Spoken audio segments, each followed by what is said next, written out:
la colección de Robert Simon. Pero ahora se fue de la pintura, está haciendo otras cosas, escultura más que nada. Y en esa época era usual que los galeristas se buscaban a estudiantes. Y, y yo tuve suerte y me metí en ahí justo Y claro, y ese era el arte que me encantaba, me gustaba, el tratar de no pensar, ¿no? Tratar de no pensar. ¿Y cuando viniste a Chile? Claro. ¿Con cuál arte estabas? No, claro, en esa época cuando vine a Chile ya estaba trabajando yo con todas las instalaciones. En Chile ya estaba súper metido con lo de Joseph Beuys, que no fui nunca un alumno de él, porque la mayoría de los tipos chiflados dicen fui alumno de Joseph Beuys. Era súper fácil ser alumno de Joseph Beuys, porque y lo hay tipos que te enseñan no sé cómo se llama en Chile, pero el certificado, y firmado por Beuys. Porque Beuys era la filosofía que decía todo el mundo puede ser artista. Y entonces, cuando fue profesor de la academia en Düsseldorf, él anunció por el periódico, inclusive hubo un anuncio, que todo el mundo podía inmatricularse. Es decir, un minero, un trabajador, un abogado, lo que hicieran, todos se inmatriculaban a él para hacer arte, porque el artista no era el único que podía hacer arte, sino que todo el mundo. Y todo el mundo podía ser artista. Entonces, bueno, corren miles de gente para allá, de mi academia donde he estudiado yo, se corrió la voz y todos se fueron a Düsseldorf a matricularse. Entonces, era más que nada una coquetería andar con un papel. Yo soy alumno de Joseph Beuys, así que hay miles de alumnos de Joseph Beuys, y no lo fueron, evidentemente. Y claro, entonces en esa época yo venía con esa, ¿cómo se llama? Con esa idea del arte. Y por eso que cuando me metí a organizar la exposición de cirugía plástica, nosotros lo decidimos con Darío Quiñones realmente hacer el trabajo que en esa época se le decía aquí el arte conceptual chileno, que ese era el nombre con cual lo vendimos en la exposición. Y nos dimos cuenta que había una escena pero interesantísima en Chile. Y claro, nosotros como chilenos allá lo sentimos súper orgullosos. Y comenzamos a coleccionar, comenzamos a hacer contacto, tratábamos de hacer en esa época, imagínate, en esa época era súper difícil conseguir algo, ¿no? No había, lo único que había era fax. Entonces comenzamos a buscar material por todos lados, como se podía. Estuvimos haciendo una investigación como de 2 años para ver quiénes eran los artistas que estaban en Chile. Después contactamos con Nelly Richard y con Justo Mellado, y ellos también nos mandaban material. Seguramente ellos mandaron cada uno sus favoritos, pero nosotros ya teníamos una preelección de lo que queríamos. Y el arte que estaba en esa época era realmente fascinante, muy interesante, y sobre todo el contexto que se estaba haciendo el arte. Seguramente el contexto que había en esa época era a lo mejor evidente porque se realizaba, porque se desarrollaba o se manifestaba el arte de esa forma aquí en Chile. Y esa fue una de las grandes inspiraciones que tuvimos nosotros para presentar ese al Senado de Berlín, o la Sociedad de Arte Contemporáneo en Berlín, presentar ese proyecto. Y fue aceptado casi de inmediato. Y claro, tuvimos suerte y estuvimos trabajando ahí 2 años y medio, y más que nada organizando, viendo que el panorama, claro.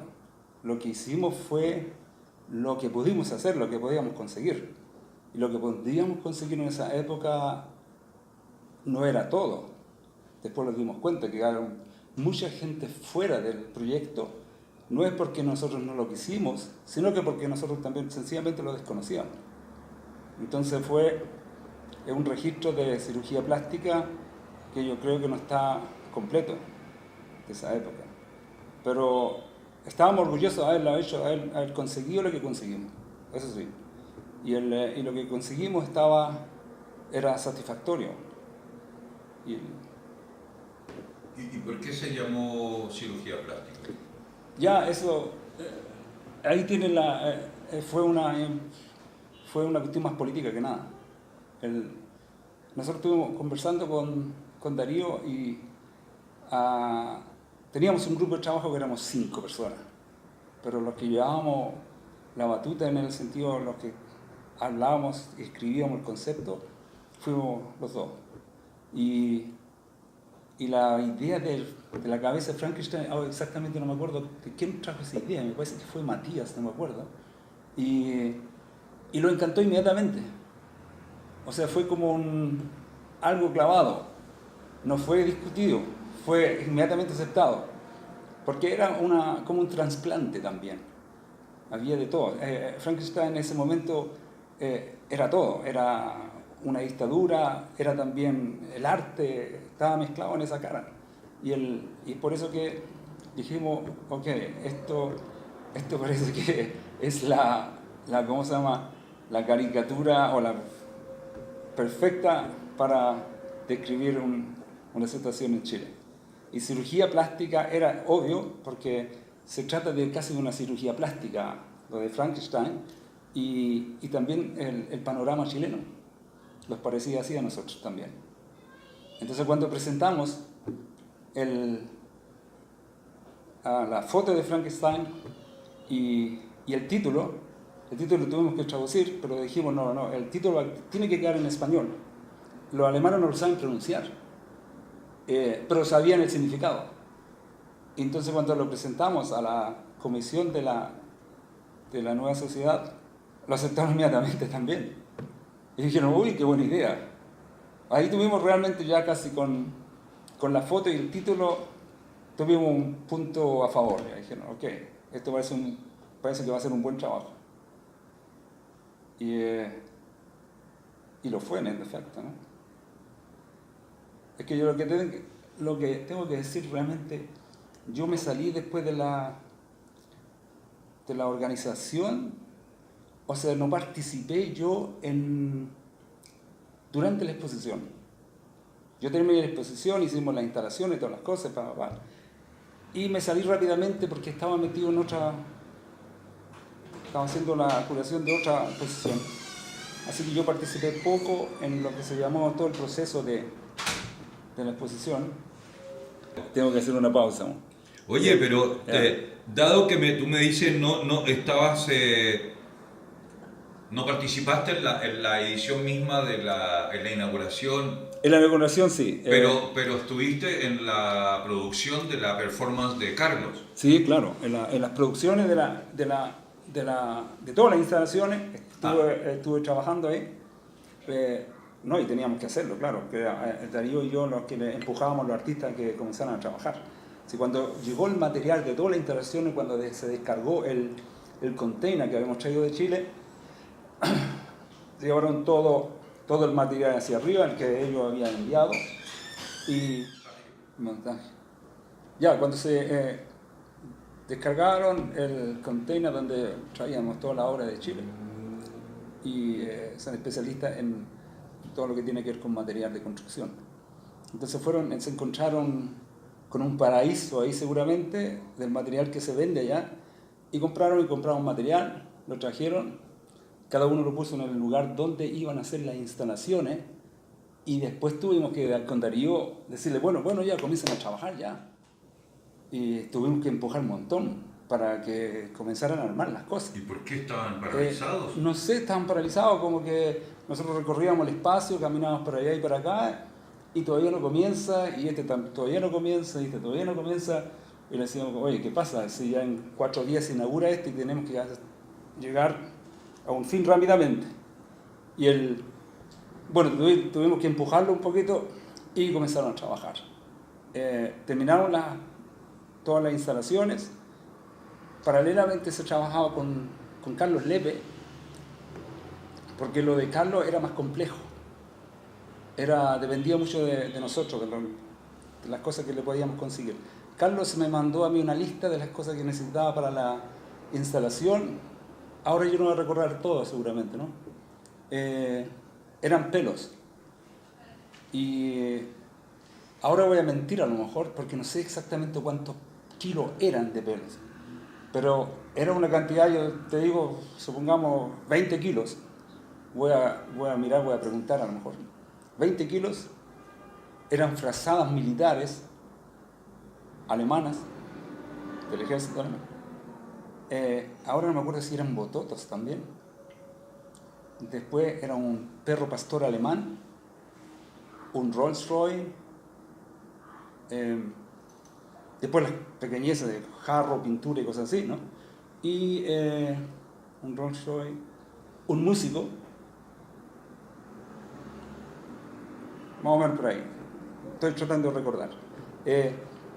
Entonces ya conseguimos todas las cosas primero, y comenzaron todos con problemas. El material todo significó para nosotros un problema. Ok, vamos a conseguir pelo. Vamos a la peluquería a preguntar que si los dan pelo. Allá en Alemania, en otros lugares yo supe que venden los pelos para las pelucas, cosas así. En Alemania no se hace eso. Las peluqueras no hacían eso. Tomaban el pelo y lo tiraban. Y cuando fuimos a decir que queríamos pelo, entonces era una cuestión súper higiénica, ¿no? No, ¿cómo se dice lo contrario? Unhigiénico. Y decían, ¿para qué quieren pelos? Como queriendo decir, tienen que pedir un permiso de sanidad. Entonces, convencimos a la gente para llevar pelos. Ok, meter los pelos es un poco asqueroso, meter pelos en una bolsa. Total que al llegar, la mayor parte lo hizo, conseguir las cosas, lo hizo Matthias Reichen. Entonces, al conseguir todas las bolsas de pelos que traían, que eran un montón, las van a pesar y no pesaban ni el 10% de lo que había pedido Lev. Entonces dije, no puede ser, imposible, va a tener todos los pelos de Berlín, porque seguramente Lev se imaginaba algo gigante. Bueno, esa era una de las cosas que se trataba de solucionar, guardar los pelos por ahí, y preguntaba siempre a la gente qué son esas bolsas que están ahí. Le decíamos a la secretaria, bueno, si quieres las miras, y de repente sentíamos de lejos un grito, ¡oh!, como un grito asqueroso. No sabían, ok, era una cuestión anécdota, ¿no? Después las frazadas militares alemanas. Entonces, claro, eso cuando llegó y le dimos eran militares, eran alemanas las que quería. Entonces dijimos, es imposible, aquí el ejército alemán ya no existe, aquí están los aliados. Entonces vamos a tener que conseguir frazadas militares, pero americanas o inglesas, o belgas, estaban ahí. Entonces, ir también a un ejército, en esa época, tú sabes, los gobernantes de Berlín eran los militares. Ir a una de esos militares, a los distritos que Berlín estaba dividido en distritos militares, fui a preguntar al ejército si los daban frazadas. Te puedes imaginar, ya era un conflicto. Estábamos en la Guerra Fría, pero la más terrible de las épocas. Entonces todo lo que tenía que ver con esas consultas, ya seguramente pensaban inmediatamente que éramos espías. Bueno, ok, la frazada. Tratamos de convencer, yo creo que ese Matías fue lo que hizo todos esos trámites. Bueno, Matías convence con cartas de la Sociedad de Arte Contemporáneo, que un artista de Chile viene a hacer una instalación, seguramente el militar recibe esa carta, ¿sí? Y se pregunta para qué es lo que es. Bueno, al último se portaron bien y lo dieron frazada, militar. Bototos también, me parece. Todos esos materiales que estábamos consiguiendo, después nos faltaba conseguir el Rolls Royce. Berlín en esa época era una ciudad que no se invertía nada, así que conseguirse un Rolls Royce no como ahora. Allá seguramente está lleno de Rolls Royce ahora, en esa época casi no habían. Y conseguir ese Rolls Royce costó muchísimo también. Claro, costó bastante dinero. El Rolls Royce tenía que venir con un chofer y vestido de chofer. Ok, en Alemania no existían esas cosas, vestido de chofer, los choferes. Entonces, convencer al hombre que se vistiera de chofer. Eso. Después había un foco hollywoodense, ¿no? Tuvimos que ir a la Academia de Medicina a buscar esos focos. Bueno, era todo un lío. Era una infraestructura impresionante. Después el perro pastor alemán. El perro pastor alemán tiene un nombre especial para ciegos. Lazarillo, exacto. Entonces, el perro lazarillo no te lo dan así. Tú tienes que pasar por una escuela para aprender a dirigirlo. No se lo dan a cualquiera. Entonces, los ciegos van al colegio y aprenden a trabajar. Entonces dijeron que el perro no los daban. sino que la persona que iba a utilizar el perro para esa instalación tenía que ir a la escuela a aprender. Y matriculamos a Lepe en la escuela. También fueron grandes discusiones para allá y para acá, para que hiciera esa escuela, hiciera una excepción. Ellos no estaban nada conformes con eso. Al último se convence a esa gente. Okay, realmente casi todas eran excepciones, el material para la instalación que necesitaba Lepe. Lepe, ahora no estoy seguro si fue, yo he tenido que ir, porque estaba haciendo otras cosas, yo cuando llega Lepe a hacer las clases, ha tenido que ir, pero yo ni me acuerdo ahora. Bueno, total que teníamos todas las cosas ahí, bueno, fuera de las otras cosas que él había traído y todo. Y se trataba de, claro, ese material, llevarlo a ese lugar y todo, y Lepe hacer la instalación. Y fue curioso, porque el lugar donde se exponía estaba en pleno centro de Berlín. Era donde estaba todo el turismo que venía a Berlín. A esa plaza, en la plaza donde se encontraba el espacio donde se debía exponer la exposición cirugía plástica, era en esa época uno de los mejores lugares que había, pero estaba justo en la parte turística. Entonces cuando por la tarde ya estaba oscuro, llega el Rolls-Royce, se encienden los focos, y al encenderse esos focos, estilo Hollywood más o menos, todos los turistas, por supuesto, miran qué es lo que pasa ahí, quién viene, o qué sé yo. Entonces llegaron los miles de curiosos, que no tenían nada que ver con la exposición, ¿no? Los curiosos, y quedan ahí esperando, porque alguien va a venir. Y claro, y ahí llega el Rolls Royce, y baja Lepe, el chofer baja, abre la puerta el chofer, y empieza a salir Lepe, le cuesta un poco salir del Rolls Royce, y Lepe viene, claro, con el pelo, tenía el pelo largo en esa época, y se lo peina, y se lo encrespa, y se lo deja así, pero completamente, tenía mucho pelo, se lo deja así. Venía solo con los pantalones, unos pantalones blancos amarrados con un cordel, y el resto cuero pelado ahí. Y como era voluminoso, Carlos, así que llamaba muchísimo la atención, y más con las gafas para ciego, y con el bastón. Y de ahí sale el perro. Entonces para la gente ya es como un shock. ¿Qué lo está pasando aquí? Este no es Stevie Wonder que está bajando y con el perro. Entonces la gente empieza a ver, y hay entre risa de inseguridad, de ridículo, y sale el Lepe del coche con el bastón y el perrito al lado. El perrito había aprendido ya realmente con Lepe a trabajar con él. Y lo dirige. Entonces, antes de entrar al espacio, él tenía que subir al primer piso, y en el primer piso estaba la instalación, y ahí iba a ser la performance. Entonces se queda en la puerta de la entrada del museo, y se da una vuelta y empieza a bailar tiqui, tiqui, tiqui, tiqui, tiqui, tiqui, dándose la vuelta ahí. Y ese tiqui, tiqui, tiqui, tiqui, tiqui, es una cuestión muy chilena. Todo el mundo sabe lo que significa ese tiqui. Pero fuera de Chile, eso suena súper ridículo. Y entonces, más en Alemania, que alguien venga, una persona gigante, con esos pelos, el perro, el Rolls Royce, el foco, y empieza a dar vueltas y con la mano imitando la cueca, la gente no tiene la puta idea de lo que es. Entonces estaban ahí la gente, todos se miraban uno entre ellos. Debe decirte que hubo un momento, yo estaba ahí al lado de la puerta, que hubo un momento de ¿cómo se llama? Casi de vergüenza ajena, porque era una cuestión, estaba impresionantemente eso. Ya en ese momento, cuando sale del auto, ya me impresionó, pero de una manera impresionante, Lepe, pero al mismo tiempo me dio como un pudor, no sé, o algo así, porque la gente no entendían pero absolutamente nada, no sabían ubicarlo. ¿Qué es lo que es? ¿Un artista, un cantante, un loco? ¿Y por qué prenden los focos? O sea, la gente, la incertidumbre, pero fue increíble. Entonces hay risotadas por aquí y por allá, y termina el tiqui tiqui tic, y camina.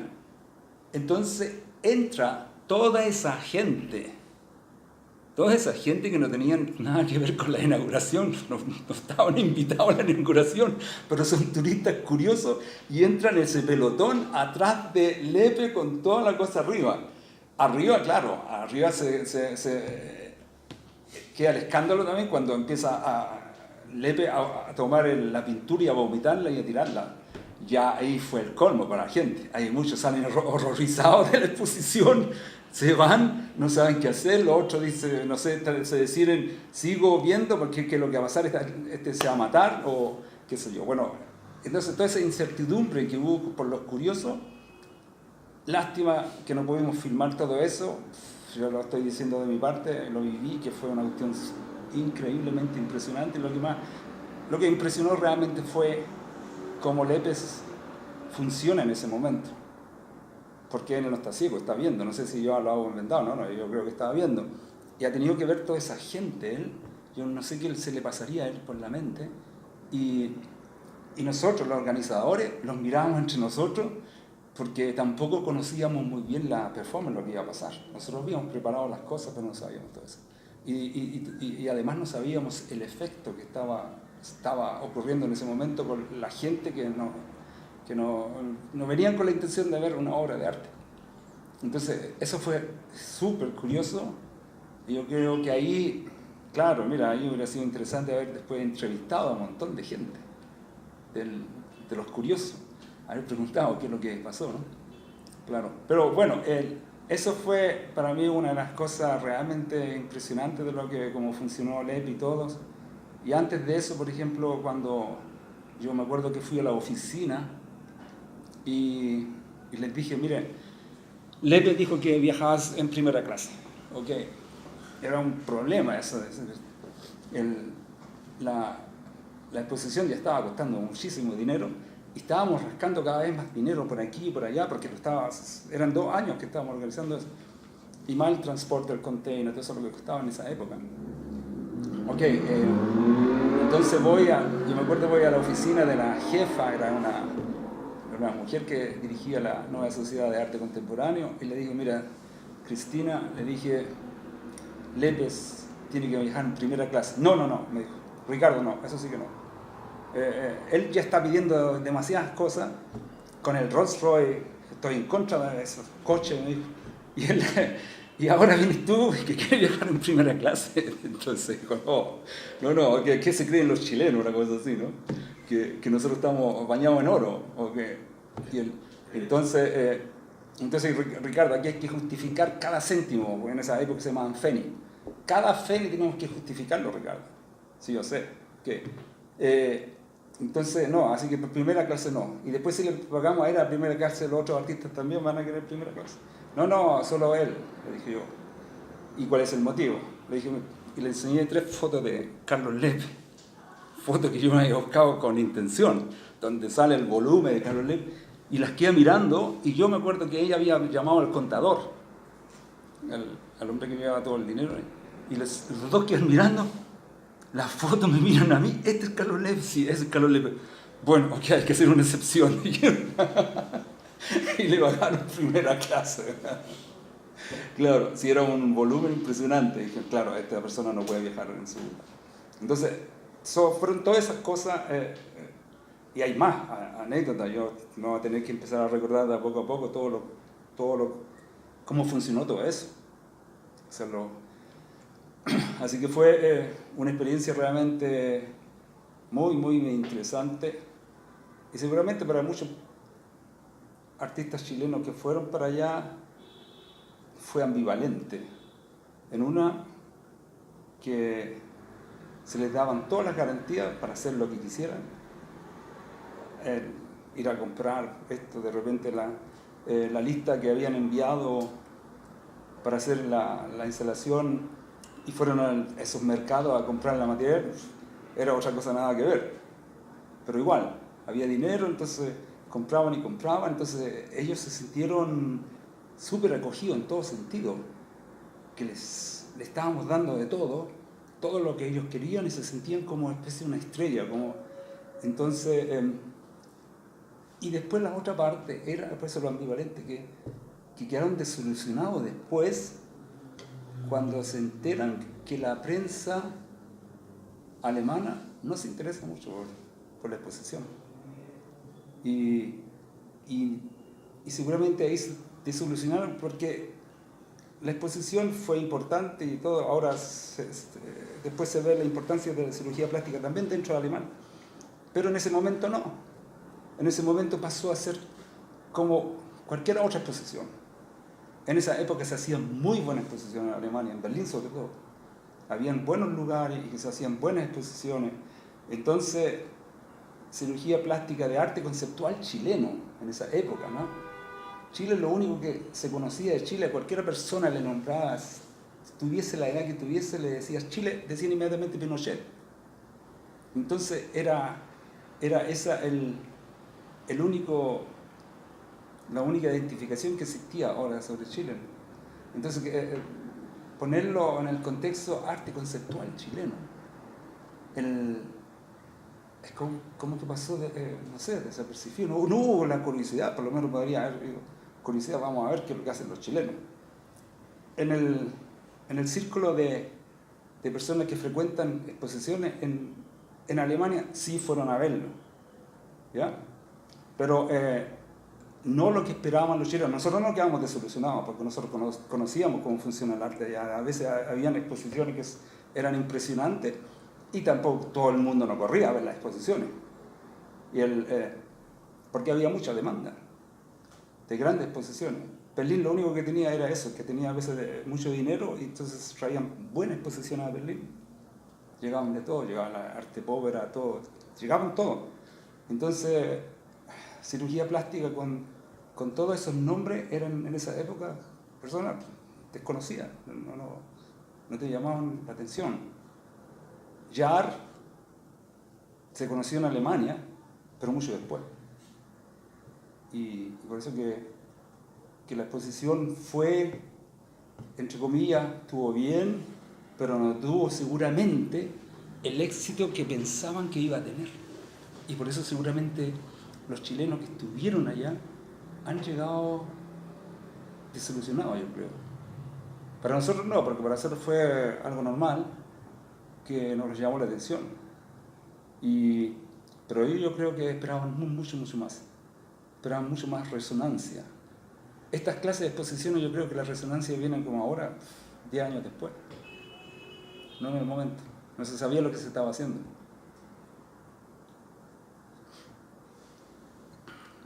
Yo por lo menos no sabía lo que estaba haciendo exactamente con el sentido de que lo que estamos haciendo con Darío estábamos súper conscientes que para nosotros era muy importante hacerlo. Porque sabíamos nosotros que, ahora voy a decir una palabra, no se me ocurre otra, ola. Había una ola en Chile y esa ola teníamos que describirla y tomarla ahora ya, porque esa ola iba a pasar. Y ya no iba a tener ningún sentido hacer después algo así en Alemania. Ya no lo iban a financiar, no lo iban a creer, si hubo una ola que pasó. Entonces, y por eso nosotros fuimos los dos, el orgullo chileno salió de ahí y nació y creció y dijimos, no, esto tenemos que hacerlo. Y tuvimos suerte, porque suerte en el sentido que nos dieron mucho dinero para hacer esa exposición. Porque un par de meses después cae el muro.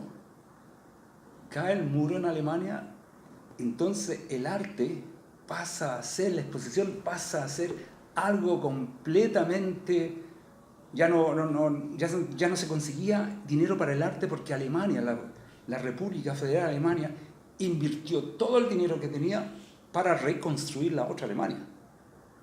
Así que después de eso, si hubiéramos nosotros hecho la propuesta de Chile, jamás le hubieran dado nada, porque tenían toda la prioridad metida en la otra Alemania, reconstruir la otra Alemania. Ahí les faltaba cada céntimo.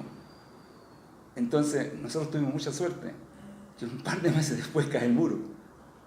Y después nos dimos cuenta que la exposición fue, en comparación con las exposiciones que se hicieron después, fue una millonada que los dieron.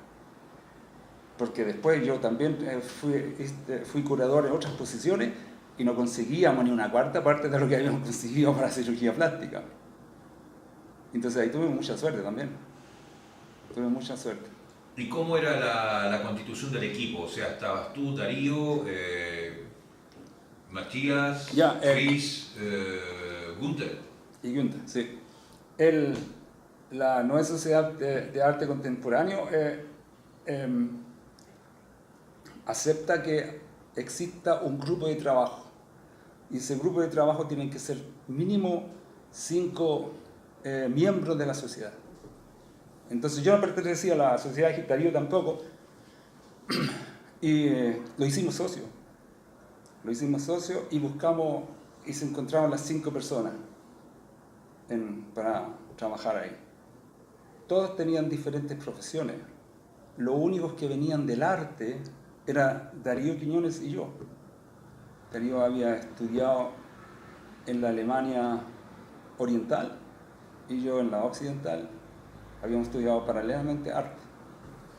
Entonces el otro equipo era Matías Reicher, pertenecía a la Nueva Sociedad de Arte Contemporáneo, él era uno de los secretarios y él fue encargado de todo lo que tenía que ver con la administración de la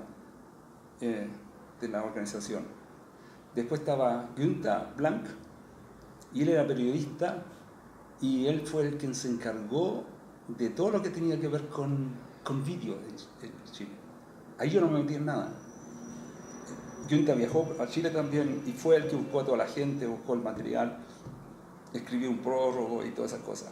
Y era el Matías que se dedicó solo a ese detalle. Después estaba... ¿quién más estaba? Tú lo nombraste. Chris. Claro, Chris era no sé qué profesión tiene Chris. No me acuerdo de ella. Pero Chris también estuvo en lo que tenía que ver organización interna, tenía que ver un poquito con el catálogo, tenía que ver un poquito después también no sé, con el transporte, cosas así. Y bueno, ese equipo de trabajo, los 5, lo encontrábamos cuando nosotros, Darío y yo, teníamos material que presentarles a ellos. Entonces lo organizábamos, Darío tomaba a ciertos artistas, yo tomaba a otros artistas, buscábamos las biografías, lo organizábamos bien y presentábamos al grupo de trabajo a los artistas nuevas propuestas. De poco a poco, dice, mira, aquí propongo a este artista.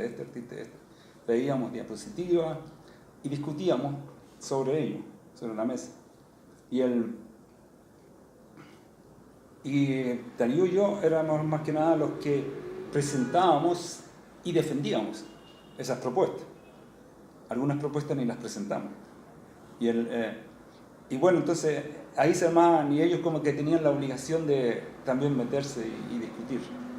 Y así fue, más o menos se fue armando todo. Hubieron algunos artistas que fueron rechazados